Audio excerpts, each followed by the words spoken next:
Hello दोस्तों, स्वागत है आप सभी का मेरे YouTube चैनल में जहां हम बात करते हैं इलेक्ट्रॉनिक्स की। तो हम आरएलसी सर्किट देख रहे थे और आरएलसी सर्किट्स में हमने देखा था कि कैसे जैसे ही हम आर लगाते हैं जो हमारा सिस्टम का रिस्पांस है वो ऑसिलेटरी नहीं रह पाता है और वो आगे जाके कहीं तो भी एकदम स्लो डाउन हो जाता है। तो उसमें हमने वेरियस कंडीशंस देखी थी। सबसे पहले हमने इक्वेशन सॉल्व किया था। तो ये जो फर्स्ट इक्वेशन है ये आया था, फिर उसको सॉल्व करके कुछ एकदम प्रॉपर होमोजीनियस फॉर्म में लिखा हमने। तो ये सेकंड इक्वेशन बना और वहां से हमने एक क्वाड्रेटिक फॉर्मूला निकाला। जो हमने कैरेक्टरिस्टिक इक्वेशन लिखे इसके वहां से रूट्स निकाला था। ये सब प्रीवियस वीडियो में हमने किया है, जस्ट एक रिवीजन के लिए बता रहा। तो यहाँ से तीन कंडीशंस निकल के आई। Basically when r by 2l square is greater than 1 upon lc which is nothing but this first case. तो वहां पे वो सिस्टम ओवर डैम्प हो जाता है क्योंकि रूट्स रियल एंड डिस्टिंक्ट है वहां पे। तो ये जो फर्स्ट केस है ये बेसिकली वो केस है कि सिस्टम एकदम स्लोली ये नीचे की तरफ जाएगा। बेसिकली यहाँ पे कंडीशन ये है कि ये जो कैपेसिटर है ये ऑलरेडी वीसी से चार्ज है और अब क्या हो रहा है, ये कैपेसिटर डिस्चार्ज किस वे में होगा, डिस्चार्ज होगा कि चार्ज इसमें कंसंट्रेटेड रहेंगे, एल और सी में ट्रांसफर होगा। सिंस यहाँ पे आर है, यहाँ पे चार्ज लीक होते रहता है। तो ये साइकिल बाय साइकिल डिपेंड करता है values of R L C पे ये कैसे काम करता है। तो सेकंड में हमने देखा था when R by two L square is equal to 1 upon L C, तो वो क्रिटिकली डैम्प सिस्टम है और रिस्पॉन्स ये सेकंड वाला था, ये जो है आपका जो नीले कलर का है। और थर्ड में when less than 1 is under damp system, roots are complex conjugate. ये सब हमने प्रीवियस वीडियो में देखा था। अब हम इस वीडियो में डिफाइन करने वाले हैं बहुत बड़े बहुत इंपॉर्टेंट टर्म को, विच इज डैम्पिंग रेशियो और damping factor, which is given by term zeta. ठीक है, ये जीटा से डिनोट करते हैं हम। और इसका जो इम्पोर्टेंस है ये है कि वो ये देख रहे हो कितनी कॉम्प्लेक्स चीजें हैं।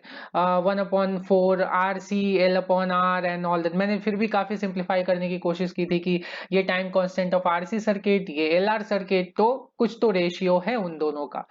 तो ये जीटा के फॉर्म में जब हम इन चीजों को लिखते हैं चीजें काफी आसान बन के आ जाती हैं। जो डैम्पिंग, बट डैम्पिंग का मतलब क्या है? डैम्पिंग मीन्स कुछ तो डैम्प हो रहा है, मतलब कुछ तो ऐसा मर रहा है, इन शॉर्ट। तो अभी हमने देखो सिर्फ एलसी सर्किट देखा था, तो क्या देखा था कि हमारे पास एक मस्त वाला कोसाइन वेवफॉर्म आ रहा है, ठीक है। बट जैसे ही आर आ गया यहाँ पे तो क्या हो रहा है, ये कोसाइन फॉर्म रहेगा नहीं और ये क्या हो जाएगा, साइकिल बाय साइकिल ये मरने लगेगा। तो अब ये कितनी जल्दी मरेगा, कितनी देर से मरेगा, ये सब कौन डिफाइन करेगा, ये रेशियो। तो इसलिए इसको डैम्पिंग रेशियो या डैम्पिंग फैक्टर बोलते हैं। ये डिसाइड करता है कि सिस्टम कितनी जल्दी कैसे मरेगा, ठीक है। ये सिस्टम मरेगा या जो ऑसिलेशंस मरेंगे, सिस्टम मरेगा नहीं, ऑसिलेशंस मरेंगे। तो अगर आपको ऑसिलेटर बनाना है तब तो जीटा आपके लिए हानिकारक चीज है। बट अगर आपको कोई स्टेबल सिस्टम बनाना है जो ऑसिलेटरी ना हो तो आपके लिए क्या जीटा एक क्या बोलते हैं, डिजायरेबल थिंग है। जीटा आपको चाहिए क्योंकि ये क्या है, डैम्पिंग रेशियो है, जिसको हम डैम्पिंग फैक्टर भी बोलते हैं, ठीक है, जीटा। तो हमें रिपीट करता हूं, कंफ्यूज नहीं होना। जीटा, अभी देखो सिस्टम या तो ऑसिलेटरी होगा, ठीक है, या फिर नॉन ऑसिलेटरी होगा, ठीक है। तो नौ हम चाहते हैं जो ऑसिलेटर्स हैं वो ऑसिलेटरी रहें, ठीक है। बट जो ऑसिलेटर्स नहीं है, लाइक जो हमारे बेसिक एम्पलीफायर्स हैं या और भी अनलॉक सिस्टम है, जो फीडबैक सिस्टम है, वो हम चाहते हैं नॉन ऑसिलेटरी रहे और स्टेबल रहे सिस्टम्स, ठीक है। ये स्टेबल हम चाहते हैं। तो इसके लिए क्या रहेगा, हमें डैम्पिंग चाहिए ना, ताकि जो भी अनस्टेबिलिटीज हैं वो जीटा के कारण डैम्प आउट हो जाए। बट ऑसिलेटर बनाना है तो हमें जीटा नहीं चाहिए, ठीक है, टू बी क्लियर। तो ये इसमें कंफ्यूज मत होना कि कब हमें डैम्प चाहिए नहीं चाहिए। तो हम एलसी ऑसिलेटर बना रहे थे तब हमें जीटा नहीं चाहिए, बिल्कुल भी नहीं चाहिए। जीटा की वैल्यू 0 होनी चाहिए, ठीक है, अगर हमें एलसी ऑसिलेटर बनाना है, ठीक है। बट अगर हम एम्पलीफायर वगैरह बनाने तो हमें जीटा की वैल्यू कितनी चाहिए ये हम देखेंगे, इस वीडियो में देखेंगे कितनी चाहिए, कैसे जीटा काम करता है, ये सब हम देखेंगे, ठीक है। तो एक आरएलसी सर्किट है, उसका ये इक्वेशन हमें देखा था। तो मैं रीराइट कर देता हूं उसको नीचे, वापस से लिख देता हूं। ये इक्वेशन क्या है, d two V C upon d T square plus R upon L dvc by dt plus vc upon lc is equal to 0। तो इसका एक जनरलाइज फॉर्म होता है, ये जनरलाइज फॉर्म होता है इस फॉर्म में, d2vc upon dt square plus 2 zeta omega n dvc by dt plus omega n vc is equal to 0। ये होता है generalised form of second order differential equation. ये जनरलाइज फॉर्म होता है in the form of zeta and omega N. तो अब यहां से जीटा क्या है हमें पता है, जीटा है हमारे पास वो डैम्पिंग रेशियो, ठीक है, या डैम्पिंग फैक्टर, ओके। और ओमेगा एन हमारे पास ये होता है हमारे पास अनडैम्प्ड नेचुरल फ्रीक्वेंसी, ठीक है। अब ये कहां से आई है, ये सब क्या है, अनडैम्प्ड, फिर नेचुरल फ्री, या फिर इसको नेचुरल फ्रीक्वेंसी भी बोलते हैं, बट मोर प्रिसाइजली इसको अनडैम्प्ड नेचुरल फ्रीक्वेंसी बोलते हैं। और दूसरे तरफ का फ्रीक्वेंसी क्या है वो भी हम पढ़ेंगे इस वीडियो में, ठीक है, तो परेशान मत हो। अब यहाँ पे हमें देखो ये दो इक्वेशन है, तो हम इन दोनों को क्या करते हैं, इक्विवेलेंट निकाल लेते हैं ना कि ये क्या, तो यहां से हमारे पास क्या हो गया, ओमेगा एन सॉरी ये ओमेगा एन स्क्वायर होता है, ठीक है। Omega N is equal to 1 upon root under L C, ठीक है। और यहां से क्या आ गया, 2 zeta omega N is equal to R upon L. तो यहां से जीटा क्या हो जाएगा, आर अपॉन 2l, और ओमेगा एन नीचे आएगा यानी ऊपर जाएगा एल सी, यानी कि यहां से जीटा हो जाएगा, zeta is equal to R upon 2 root under C by L, ठीक है। तो ये हमारे पास जीटा आ गया in terms of R L and C. तो कोई भी हम इलेक्ट्रिकल सर्किट दिया हुआ हो या कोई भी, उसको हम रिप्रेजेंट कर पाएंगे कि जीटा के फॉर्म में एंड ओमेगा एन के फॉर्म में। तो ये हमारा सर्किट रिप्रेजेंट हो गया ओमेगा एन एंड जीटा के फॉर्म में। तो अगर ये दोनों हमारे पास आ गए, ये और ये, तो हम अच्छे से ये डिराइव कर सकते हैं कि सिस्टम का बिहेवियर कैसा है, ठीक है। तो omega and zeta N, omega and zeta को याद रखना, ये 1 upon root under L C है, और यहाँ पे R by 2 root under C by L, ठीक है। और 1 upon root under L C क्या है, आपको अगर हल्का हल्का ध्यान आ रहा होगा धुंधला धुंधला सा, तो ये क्या है, अगर सिर्फ एलसी ऑसिलेटर है, सिर्फ एलसी रहेगा, तो सिर्फ एलसी है तो वो एलसी ऑसिलेटर जो फ्रीक्वेंसी पे ऑसिलेट करेगा उसकी फ्रीक्वेंसी है ना। इसीलिए तो इसको लिखे अनडैम्प्ड नेचुरल फ्रीक्वेंसी। अगर आर नहीं रहता, आर इज इक्वल टू 0, अगर आर नहीं रहता तो सिस्टम कौन से फ्रीक्वेंसी पे ऑसिलेट करता, तो इस फ्रीक्वेंसी पे ऑसिलेट करता। तो that is why it's called undamped natural frequency, क्योंकि ये डैम्पिंग किसके कारण से आई है, आर के कारण आई है ना। अगर मैंने आर को 0 कर दिया तो जीटा क्या हो जाएगा, 0 हो जाएगा, और system is again an LC circuit which is oscillatory and it will oscillate with the frequency of 1 upon root under LC and the unit is radian per second, okay। अब ये तो गया, हम समझ गए अनडैम्प्ड नेचुरल फ्रीक्वेंसी। अब हमारे पास ये इक्वेशन है, तो इससे हम क्या क्या निकाल सकते हैं ये देखते हैं। अब इसका भी एक जनरलाइज फॉर्म निकाल लेते हैं। तो यहां से इसको सॉल्व कैसे करते हैं, हम कैरेक्टरिस्टिक इक्वेशन लिखते हैं। तो कैरेक्टरिस्टिक इक्वेशन लिखो, कैरेक्टरिस्टिक इक्वेशन आ गया। तो कैरेक्टरिस्टिक इक्वेशन क्या आ जाएगा, P square plus 2 zeta omega N P plus omega N square, और ये वीसी कॉमन में आता है ना, क्योंकि वीसी के फॉर्म में लिखना है इज इक्वल टू 0, तो वीसी बाद में हट जाएगा।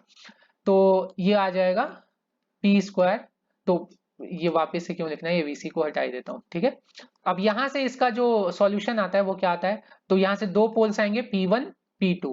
P1 P2 क्या आएगा, minus 2 zeta omega N minus B plus minus root under B square, यानी कि 4 2 जीटा ओमेगा एन का होल स्क्वायर लिख देता हूं, ठीक है। B square minus 4 omega N square, ठीक है, एसी, ठीक है, डिवाइडेड बाई 2, ये हो गया। अब यहां से P1 P2 क्या आ गया, P1 P2 is equal to minus zeta omega N plus minus, ये दो अंदर गया तो ये सब हट जाएंगे मेरे ख्याल से ना, है ना। यहाँ पे ओमेगा एन कॉमन आ जाएगा, यहाँ पे आ जाएगा जीटा स्क्वायर माइनस 1, ठीक है। तो ये इसका पोल आ गया, ये ध्यान में रखना, ठीक है। ये जनरलाइज्ड दो पोल का इक्वेशन है। अब इसके अगेन तीन कंडीशंस आएंगी, क्योंकि डिपेंड करेगा ना जीटा की वैल्यू क्या है, उसके अनुसार से पोल्स का नेचर कुछ भी हो सकता है। ठीक है, तो सबसे पहले क्या लिखेंगे, अब यहाँ पे देखो इस पे काफी कुछ डिपेंड करता है, तो यहाँ पे जीटा एंड यहाँ पे 1 से इसको कंपेयर करना है। तो suppose zeta is greater than 1, अगर जीटा ग्रेटर देन 1 है तो ये क्या है, रियल क्वांटिटी है। तो रियल क्वांटिटी है मतलब क्या हो जाएगा, P1 and P2 both are real and distinct. Distinct मतलब दोनों अलग अलग होंगे। कैसे डिस्टिंक्ट है, एक पोल है हमारे पास P1 है हमारे पास minus zeta omega N plus omega N zeta square minus 1, और दूसरा पोल है हमारे पास minus zeta omega N minus omega N zeta square minus 1। ठीक है, मतलब जो P1 है वो क्या होगा हमारे पास में आएगा ना, ये P1 आएगा, और P2 दूर चला जाएगा, क्योंकि ये निगेटिव में और निगेटिव ऐड हो रहा है, तो ये इसका लार्जर वैल्यू है, तो P2 दूर चला जाएगा। ठीक है, बट हमें पता है P1 ही डोमिनेंट रहता है, so this one is more dominant. ठीक है, ये हमने देखा था प्रीवियस वीडियो में। अब दूसरा कंडीशन क्या है, जीटा इज इक्वल टू 1। जब जीटा 1 हो जाएगा तो ये वैल्यू क्या हो जाएगी, 0 हो जाएगी। ठीक है, ये वैल्यू 0 हो जाएगी, तो दोनों पोल क्या आ जाएंगे, P1 and P2 both are, सबसे पहला तो रियल होगा, ठीक है, क्योंकि minus zeta omega N and equal. ठीक है, और दोनों की वैल्यू क्या हो जाएगी, माइनस जीटा ओमेगा एन। तो ये दोनों पोल एक ही जगह पे आएंगे। ठीक है, माइनस जीटा ओमेगा एन पे। ठीक है, तो ये ओके, ऊपर वाले सिस्टम को हम क्या बोलेंगे, ओवर डैम्प। ठीक है, ओवर डैम्प क्यों बोलेंगे ये भी हम देखेंगे, ओवर डैम्प क्यों बोलते हैं ये हम देखेंगे। ये वाले सिस्टम को क्या बोलेंगे, क्रिटिकली डैम्प। ठीक है, क्रिटिकली डैम्प। और यहाँ पे P1 एंड P2 क्या है, minus zeta omega N. Again अब इस रूट से हम VC की वैल्यू लिख सकते हैं ना, क्योंकि ओके अगर आपको याद दिला दूं VC क्या हो जाएगा, VC is equal to A E to the power P1T plus A sorry A1 and A2 e to the power P2T।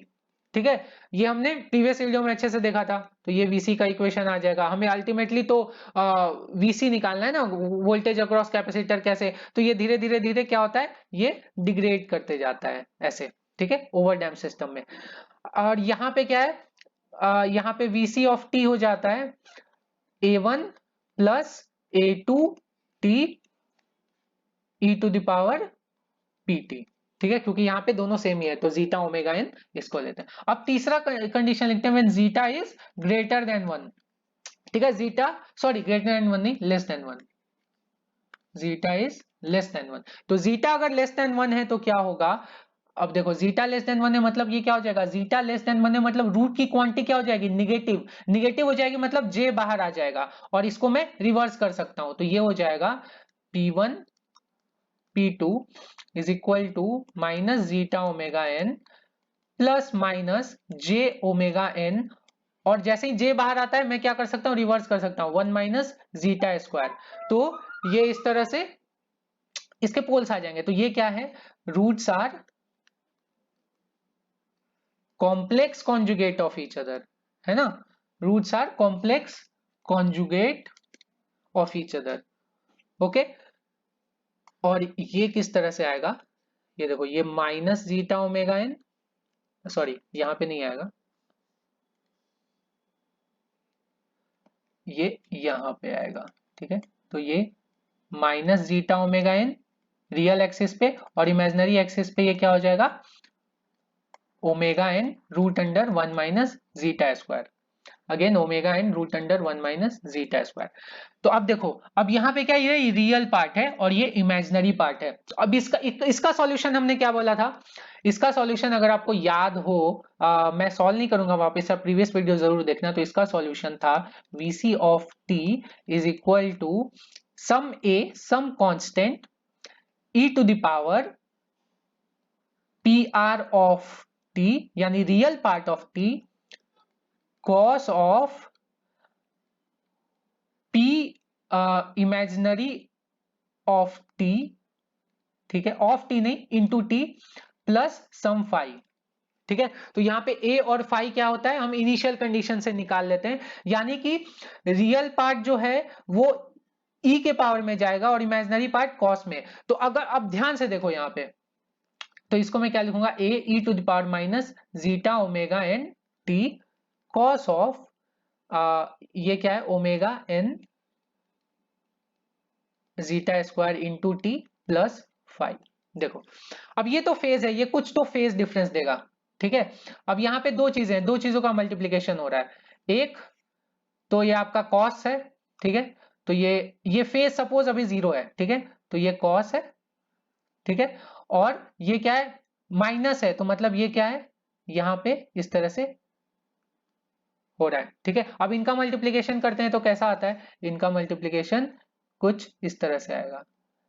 ये भी एक मिरर इमेज टाइप बनता है, तो ये इस तरह से, ये इस तरह से, ऐसे, ठीक है। पीला वाला लाइन समझ लो। तो इस तरह से ये क्या होता है, सिस्टम ऑसिलेटरी होता है, बट बाद में धीरे धीरे करके ये स्टेबल हो जाता है, ठीक है। तो इसलिए इसको अंडर डैम्प सिस्टम बोलते हैं, मतलब डैम्पिंग हुई है बट उतनी अच्छे से नहीं हुई है, अंडर डैम्प है, थोड़ा बहुत ऑसिलेशन लेके बाद में स्टेबल स्टेबल हो जाएगा। अब यहां पे देखो कितनी जल्दी डैम्प होगा, अगर अगर मैं यहां पे इसको एक दूसरा ले लेता हूं, ठीक है। अगर मैं e टू द पावर को और ऐसे कर दूं, ठीक है, ये e टू द पावर वाले को और ऐसे कर दूं और इसको भी और ऐसे कर दूं, ठीक है।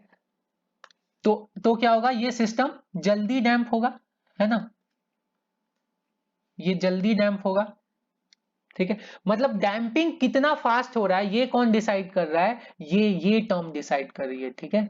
ये रियल पार्ट, एक्चुअली कहूं तो जीटा ओमेगा रियल पार्ट, जो रियल पार्ट है ना, वो डिसाइड कर रही है कि डैम्पिंग कितनी जल्दी होगी, ठीक है, कितनी जल्दी सर्किट स्टेबल होगा।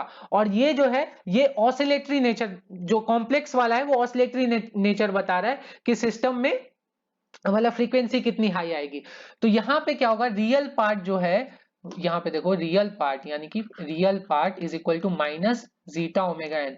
तो ये क्या डैम्पिंग डिसाइड कर रहा है, डैम्पिंग डिसाइड कर रहा है। और जो दूसरा पार्ट है imaginary part, omega N root under one minus zeta square, ये क्या डिसाइड कर रहा है, ये फ्रीक्वेंसी, ठीक है। तो इसलिए इसको हम बोलते हैं ओमेगा डी, ठीक है, इसको बोलते हैं ओमेगा डी। मतलब ये क्या है, डैम्प्ड नेचुरल फ्रीक्वेंसी। ये वो क्या था, अनडैम्प्ड नेचुरल फ्रीक्वेंसी, याद है ओमेगा एन जो है वो अनडैम्प्ड नेचुरल फ्रीक्वेंसी, बट अब ये क्या है, ये डैम्प्ड नेचुरल फ्रीक्वेंसी आएगी, ठीक है। तो ये ध्यान में रखना, ये डैम्प्ड नेचुरल, और किस तरह से डैम्प होगा, वो सिर्फ जीटा नहीं, जीटा अकेले अकेले नहीं डिफाइन करता है, ये तो एक डैम्पिंग रेशियो है, साथ में जीटा एंड ओमेगा एन का प्रोडक्ट ये डिसाइड करता है कि कितनी जल्दी कितनी फास्ट ये डैम्प हो रहा है, ठीक है। अब यहां पे अगेन एक मैं जल्दी से ये बना देता हूं। तो सिस्टम अगर हमारे पास जीटा ग्रेटर देन वन है, सबसे पहला case zeta greater than one, तो जीटा क्या है हमारे पास, जीटा इज इक्वल टू क्या है, R by two root under C by L, I think यही है, ऊपर देख लेना, आई थिंक यही है, R by two root under C by L. तो अब देखो ये ग्रेटर देन वन चाहिए, अगर सपोज मैं मानता हूं L is equal to C is equal to one, just for the sake of easy, मतलब आसान करने के लिए, तो यहां से हमारे पास क्या हो जाएगा, R should be greater than two, ठीक है। For zeta greater than one R should be greater than two, यही आएगा ना। तो यहां से आर ग्रेटर देन टू, तो एक सर्किट बनाओ, कोई भी सिमुलेटर ले लो आप, जो भी यूज करते हो कॉलेज में, C is equal to one, L is equal to one और R is equal to three ले लो, for case greater than two, two ही चाहिए ना। अब सी को क्या करो, कुछ इनिशियल चार्ज दे दो 5 वोल्ट का, ठीक है। तो अब देखो उसका रिस्पॉन्स कैसे आता है, तो कुछ इस तरह से आएगा, यहाँ पे 5 वोल्ट रहेगा और वो ऐसे कुछ तो स्लोप से ऐसे धीरे धीरे धीरे धीरे डिस्चार्ज हो जाएगा, ठीक है। इस तरह से बड़ा देर बाद होगा, ये कौन सा केस है, जीटा ग्रेटर देन वन, ठीक है। Over damp system, over damp मतलब बहुत स्लोली हो रहा है, और जितना आप ये जीटा को बढ़ाओगे ना, ये और स्लोली स्लोली स्लोली स्लो, मतलब स्लो कर देता है सिस्टम। डैम्पिंग मस्त डैम्पिंग कर देता है, डैम्प कर देता है सिस्टम को, मतलब स्टेबल कर देता है, बहुत बहुत देर बाद करता है, ठीक है। तो एक्यूरेसी तो अच्छी है बट स्पीड बहुत स्लो है। तो हमने क्या सोचा कि अभी जीटा को 1 रखते हैं, यानी कि r इज इक्वल टू 2 रखते हैं, ठीक है। तो जीटा 1 रखा ना, तो कुछ इस तरह से आता है, ये एकदम जाएगा और ये इस तरह से आ जाएगा, ठीक है। तो ये जीटा इज इक्वल टू 1, ठीक है। तो इसको भी हम बोलते हैं क्रिटिकली डैम्प, ठीक है। मतलब ये भी ये ओवर डैम्प से तो बेटर ही है, मतलब सिस्टम एकदम आएगा और परफेक्टली डैम्प हो जाएगा, कोई ऑसिलेशन नहीं दिखेंगे। तो क्रिटिकली डैम्प एकदम एज पे ये डैम्प है, मतलब कोई ऑसिलेशन नहीं आएंगे इसमें, लेकिन स्टिल हम इस सिस्टम थोड़ा बहुत स्लो ही रहता है। अब हम क्या करते हैं, जीटा थर्ड केस में लेस देन 1 करते हैं, ठीक है। तो यानी कि आर लेस देन 2 करते हैं, ठीक है। तो कैसा आता है रिस्पॉन्स, तो देखो ये सिस्टम और फास्ट जाएगा और फास्ट जाएगा, और ये कुछ ऐसे करके ऐसे आ जाएगा इस तरह से। तो सिस्टम क्या है, थोड़ा सा ऑसिलेट करेगा depending upon the zeta value. Again अगर जीटा आपने बहुत ही कम कर दिया, सपोज 0.1 कर दिया, तब तो सिस्टम बहुत ऑसिलेट करते हुए जाएगा। बट अगर जीटा अराउंड 0.7 वगैरह रखा है ना, तो जीटा मस्त सा ऐसा कर्व लेता है, और क्रिटिकली डैम्प के पहले, क्रिटिकली डैम्प जब होता है ना, उसके पहले ही ये डैम्प करके आपको सिस्टम दे देता है, ठीक है। यहाँ पे भी कॉन्सेप्ट है अंडरशूट ओवरशूट, ये सब अभी कंट्रोल सिस्टम में ज्यादा नहीं घुसना है, वो बस बेसिक इलेक्ट्रिकल के टर्म्स में बताना चाहता हूँ कि इस तरह से आप अलग अलग वैल्यूज, तो आप ये करके देखना, ठीक है। आपका कोई भी सिमुलेटर हो, मैं भी ट्राई करूंगा, और होगा तो टेलीग्राम में पोस्ट कर दूंगा जो भी मेरे रिजल्ट्स आएंगे। बट ये इस तरह से कुछ तो आता है। तो ये जो है ना yellow line, this is one of the best cases. यहाँ पे क्या हो रहा है, थोड़ा सा हमको सहना पड़ रहा है इनएक्यूरेसी, बट सिस्टम बहुत जल्दी आपको स्टेबल हो जा रहा है, क्रिटिकली डैम्प से भी पहले स्टेबल हो जा रहा है। तो that is also required, accuracy के साथ साथ स्पीड भी तो चाहिए सिस्टम में, है ना। But this is all the case when हमको स्टेबल सिस्टम बनाना है। अगर अनस्टेबल बनाना है तो क्या करेंगे, अनस्टेबल बनाना है तो हमें अनडैम्प सिस्टम चाहिए। अनडैम्प सिस्टम के लिए हमें क्या चाहिए, जीटा जीरो। जीटा जीरो मतलब आर जीरो, यहाँ पे है ना, जीटा जीरो करना है मतलब आर को जीरो करना है। तो अनडैम्प सिस्टम बन जाएगा और सिस्टम क्या हो जाएगा, ऑसिलेटरी हो जाएगा, और मस्त omega N is equal to 1 upon root under LC आ जाएगा फॉर दिस केस, ठीक है। तो ये हो गया हमारे पास काफी सारी चीजें हो गई डैम्पिंग रेशियो के बारे में। थोड़ा सा और फील करते हैं, ओके, थोड़ा सा और फील करते हैं। इसको कैसे फील करते हैं कि हमारे पास जो पोल्स हैं, पोल्स का जो दिए हुए P1 P2, in case of zeta less than 1 but greater than 0, अब ये भी डिफाइन करना पड़ेगा ना। तो ये केस कौन सा है, अंडर डैम्प का है, ठीक है, अंडर डैम्प का है, क्योंकि इसी केस में थोड़े बहुत ऑसिलेशंस आते हैं, है ना, थोड़े बहुत ऑसिलेशंस, बाकी सब तो स्टेबल ही है। तो अंडर डैम्प सिस्टम को थोड़ा अलग से देख लेते हैं। तो यहाँ पे ये क्या है, माइनस जीटा ओमेगा एन, है ना, और प्लस माइनस जे और omega N root under 1 minus zeta square, ठीक है। इसको क्या लिखा है, minus zeta omega N plus minus J omega D, इस फॉर्म में लिख सकते हैं। तो अब यहां से देखो किस तरह से आते हैं रूट्स, हमें ये पता है कि थोड़ा सा और बड़ा कर देता हूँ। ये क्या है, ये एक्चुअली एस प्लेन है, तो S is equal to sigma plus J omega. जिन्होंने लैप्लास नहीं पढ़ा है, सॉरी, मैं ज्यादा एक्सप्लेन नहीं करूंगा इसको। तो दिस इज सिग्मा प्लेन, बस आई एम होपिंग कि सबने पढ़ा ही है। ये सिग्मा है, ये जे ओमेगा है। तो यहाँ पे हमारे पास दो पोल्स आ रहे हैं, एक यहाँ पे एक यहाँ पे, दोनों क्या है, कॉम्प्लेक्स कॉन्जुगेट है। तो ये क्या है हमारे पास, जीटा ओमेगा एन यहाँ पे, और ये ओमेगा डी लिखता हूं, ओमेगा डी, और यहाँ पे माइनस ओमेगा डी, और ये दो पोल्स हैं यहाँ पे, ठीक है, कॉम्प्लेक्स कॉन्जुगेट है, तो सेम लाइन में आते हैं, ठीक है। अब यहाँ हमें पता है ओमेगा डी है, और ये लाइन जीटा ओमेगा एन है। तो अब चलो ये निकालते हैं, ये लाइन क्या है, ठीक है, ये लाइन। तो अब ये लाइन निकालने के लिए क्या करेंगे, हमें ये पता है, ये पता है, तो अपना पाइथागोरस थ्योरम, पाइथागोरस थ्योरम लगा दो। ये क्या है, माइनस लेने की तो जरूरत ही नहीं ना, क्योंकि अभी तो हम ज्योमेट्री में काम कर रहे हैं। Zeta omega N square plus omega D का स्क्वायर का रूट अंडर, तो ये हो जाएगा zeta omega N square plus omega D मतलब omega N square 1 minus zeta square. और ये रूट अंडर में। तो अब यहां से देखो तो जीटा ओमेगा एन स्क्वायर और ये zeta omega N square cancel हो जाएगा और बचेगा क्या, ओमेगा एन। जो ओमेगा एन इसके साथ मल्टीप्लाई होगा ना, ओमेगा एन का स्क्वायर और उसका रूट अंडर, तो ये आ जाएगा ओमेगा एन। ठीक है, तो ये आ गया आपका ओमेगा एन। ठीक है, मतलब ओमेगा डी और जीटा ओमेगा एन का जो हाइपोटेन्यूज है, जो ये लाइन बनता है, वो नेचुरल फ्रीक्वेंसी की लाइन बनती है। ठीक है, ये ध्यान रखना, ये नेचुरल फ्रीक्वेंसी की लाइन बनती है। अब देखो यहाँ पे एक और अच्छी चीज देखो कि ये देखो, ये जो एंगल है ये थीटा। ठीक है, तो अब देखो कॉस थीटा लिखता हूं मैं। ठीक है, कॉस थीटा क्या हो जाएगा, cos theta is equal to this is base upon hypotenuse. ठीक है ना, बेस अपॉन, तो हाइपर बेस क्या है, जीटा ओमेगा एन, और हाइपोटेन्यूज क्या है, ओमेगा एन, तो दिस इज जीटा। तो cos theta, zeta is equal to cos theta. तो ये जीटा का एक और फॉर्मूला हो गया कि डैम्पिंग रेशियो क्या है, ये जो हमारा एस प्लेन है उसका कॉस थीटा है यहाँ पे। ठीक है, जो पोल्स आया उसका कॉस थीटा है। तो अब इससे हम क्या मतलब निकाल सकते हैं, अब देखो, अब यहां से देखो ना, तुम मल्टीपल चीजें कर सकते हो, बट फॉर एग्जांपल मैं कुछ एग्जांपल्स आपको दे रहा हूं। ठीक है, मतलब जस्ट कुछ चीजें आपको बता रहा हूं। तो ये मुझे थोड़ा स्पेस लेगा, तो इसलिए मैं इसको हटा रहा हूं। तो सपोज कॉस थीटा मतलब क्या होता है, जब थीटा बढ़ेगा तो जीटा क्या होगा, कम होगा, क्योंकि कॉस क्या है, थोड़ा इनवर्सली इसका मैटर रहता है, थीटा बढ़ता है तो इसकी वैल्यू कम होती है, ये हम सबको पता है। कॉस 0 1, कॉस 90 0, तो ये हमको सबको पता है। अब देखो मतलब क्या है कि अगर सपोज मैंने रियल पार्ट बढ़ाया, ठीक है, रियल पार्ट बढ़ा रहा हूं, इमेजिनरी पार्ट कांस्टेंट रख रहा हूं, तो रियल पार्ट बढ़ाया मैंने, तो सपोज, तो मेरे पोल्स क्या हो जाएंगे, इधर इधर इधर शिफ्ट करते जाएंगे, तो थीटा क्या होगा, धीरे धीरे कम होते जाएगा।